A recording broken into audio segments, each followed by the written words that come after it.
അസ്സലാമു അലൈക്കും എവരിവൺ.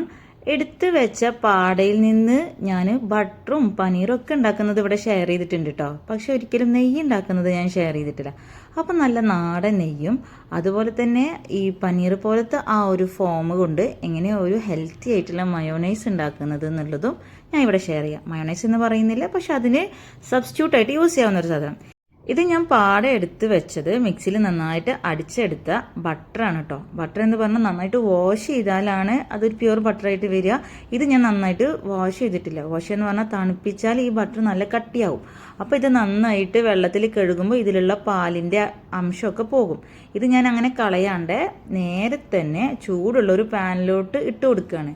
ഇനിയിപ്പോൾ ഇത് അലിയും. ഇതിൽ നന്നായിട്ട് വെള്ളത്തിൻ്റെ കണ്ടൻറ്റ് ഉണ്ടാവും. വാഷിങ് കൂടുന്തോറും ഇതിലെ വൈറ്റ് മിൽക്കിൻ്റെ പോർഷൻ പോവുകയും ചെയ്യും, അതുപോലെ വെള്ളം ഉള്ളിലുള്ളത് പോവുകയും ചെയ്യും. പക്ഷെ ഞാൻ വല്ലാണ്ട് എഫേർട്ട് എടുക്കാണ്ട് നേരെ ഇതിലോട്ട് ഇട്ടിരിക്കുകയാണ് കേട്ടോ ചെയ്തിരിക്കുന്നത്.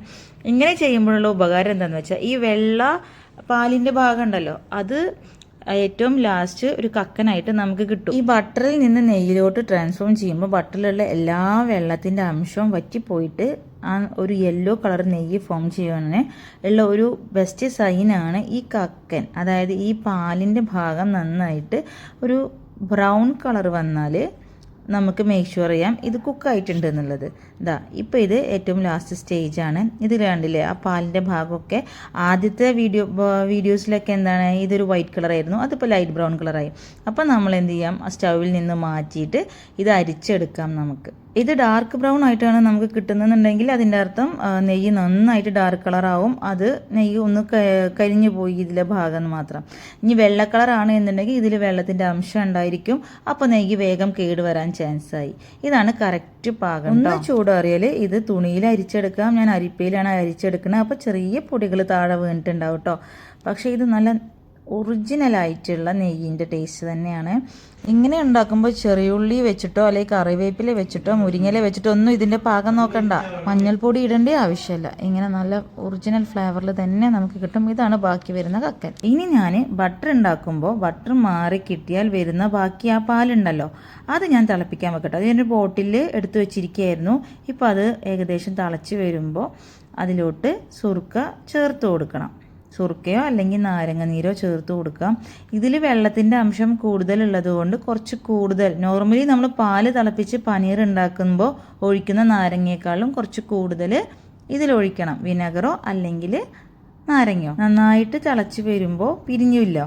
ഇനി നമുക്ക് എന്ത് ചെയ്യാം, ഇതൊരു പാത്രത്തിൽ അരിച്ചെടുക്കാം. ഒരു പാത്രം എടുത്ത് അതിൽ നന്നായിട്ട് തുണി കെട്ടി വെച്ചിട്ട് ഇത് ഒഴിച്ചു കൊടുക്കുകയാണ്. എന്നിട്ട് അരിച്ചെടുക്കുകയാണ്. ശേഷം ഇത് മെല്ലെ നമുക്ക് എന്ത് ചെയ്യാം, കെട്ടി വെക്കാം. നന്നായിട്ട് ടൈറ്റായിട്ട് കെട്ടി വെക്കുമ്പോൾ അതിലുള്ള കംപ്ലീറ്റ് വെള്ളത്തിൻ്റെ അംശം പോവുകയും ചെയ്യും. അതിന് നല്ലൊരു ഷേപ്പ് കിട്ടുകയും ചെയ്യും. വെള്ളമൊക്കെ നന്നായിട്ട് പോയി എന്ന് ഉറപ്പ് വരുത്തിയിട്ട് ഇത് ഞാൻ എന്ത് ചെയ്തു, ഫ്രീസറിൽ വെച്ചു. അടുത്ത ദിവസം ഞാനിത് പുറത്തെടുത്ത് ചെറിയ ചെറിയ പീസുകളായിട്ട് കട്ട് ചെയ്തു. ഇത് നമുക്ക് പനീറായിട്ട് യൂസ് ചെയ്യാം. ഇതുകൊണ്ട് മൊസറല്ല ഉണ്ടാക്കാം, അതുകൊണ്ട് ക്രീം ചീസ് ഉണ്ടാക്കാം. ഈ ക്രീം ചീസിൻ്റെ ഒരു ചെറിയ വകഭേദമായിട്ടുള്ള പോലെ തന്നെ കേട്ടോ ഞാൻ ഈ മയോണൈസ് ഉണ്ടാക്കുന്നത്. ഇത് ഈ ചെറിയ പീസാക്കിയതൊക്കെ ഞാൻ ചെറിയ മിക്സിയുടെ ജാറിൽ ഇട്ട് കൊടുത്തു. ശേഷം 3 വെളുത്തുള്ളിയുടെ അല്ലി ഇട്ട് കൊടുത്തു. 1/2 ടീസ്പൂൺ വിനെഗർ ഒഴിച്ചു കൊടുത്തു. കുറച്ച് പാല് ചേർത്ത് കൊടുത്തിട്ട് അരച്ചെടുത്തു. ഇനി പാല് കുറവാണ് എന്നുണ്ടെങ്കിൽ അതിനനുസരിച്ച് നമുക്ക് കൂടുതൽ ഒഴിക്കാം. ഉപ്പ് ആവശ്യത്തിന് ചേർത്ത് കൊടുക്കുക. ഇനി അരച്ചെടുത്തിട്ട് കുറച്ചുകൂടെ ഞാൻ എന്ത് ചെയ്തു, പാൽ ഒഴിച്ചു കൊടുത്തു. അത് നമ്മുടെ ഇഷ്ടത്തിനനുസരിച്ചിട്ട് എത്രത്തോളം കൺസിസ്റ്റൻസി വരണം അതിനനുസരിച്ച് നിങ്ങൾ ഒഴിച്ചു കൊടുക്കുക കേട്ടോ. ഇതിലോട്ട് കാഷ്യൂ ചേർത്ത് കൊടുക്കാം, കുരുമുളക് ഇട്ട് കൊടുക്കാം, അതുപോലെ ഇനി മല്ലിയില അങ്ങനത്തെയൊക്കെ ആഡ് ചെയ്യാം. കാരണം ആ ക്രീം ചീസിൻ്റെ ഒക്കെ ഒരു ഫ്ലേവറാണ് ഇതിന് കിട്ടുക. അതായത് ചെറുതായിട്ട് ആ പനീറിൻ്റെ ഫ്ലേവർ കൊടുക്കും. അതൊഴിവാക്കാൻ വേണ്ടിയിട്ടാണ് കുരുമുളകും കാഷ്യൂനട്ടൊക്കെ ചേർത്ത് കൊടുക്കുന്നത്. ഞാനിപ്പോൾ ഇങ്ങനെയാണ് കേട്ടോ ഇത് പ്രസൻറ്റ് ചെയ്യുന്നത്. പക്ഷെ നല്ല ടേസ്റ്റ് ഉണ്ട്. ഇത് അറേബ്യൻ റൈസിൻ്റെ കൂടെയോ അല്ലെങ്കിൽ ഫ്രൈഡ് ചിക്കൻ്റെ കൂടെയോ അല്ലെങ്കിൽ അൽഫാം അങ്ങനത്തെ ചിക്കൻ്റെ കൂടെയൊക്കെ നമുക്ക് യൂസ് ചെയ്യാവുന്നതാണ്. ഒരു റോ എഗ്ഗ് കൊണ്ടുള്ള മയോണൈസ് കഴിക്കാൻ മടിയുള്ളവർക്ക് ഇങ്ങനെ ട്രൈ ചെയ്ത് നോക്കാം. എന്തായാലും ഇഷ്ടമാവും. നിങ്ങൾ ഇങ്ങനെ ഒന്ന് കഴിച്ചു നോക്കി ഒരിക്കലും കടയിൽ നിന്ന് വാങ്ങിക്കൂല. ഈ വീഡിയോ നിങ്ങൾക്ക് ഇഷ്ടമെങ്കിൽ ലൈക്ക് ചെയ്യുക, ഷെയർ ചെയ്യുക, ഈ ചാനൽ സബ്സ്ക്രൈബ് ചെയ്യുക.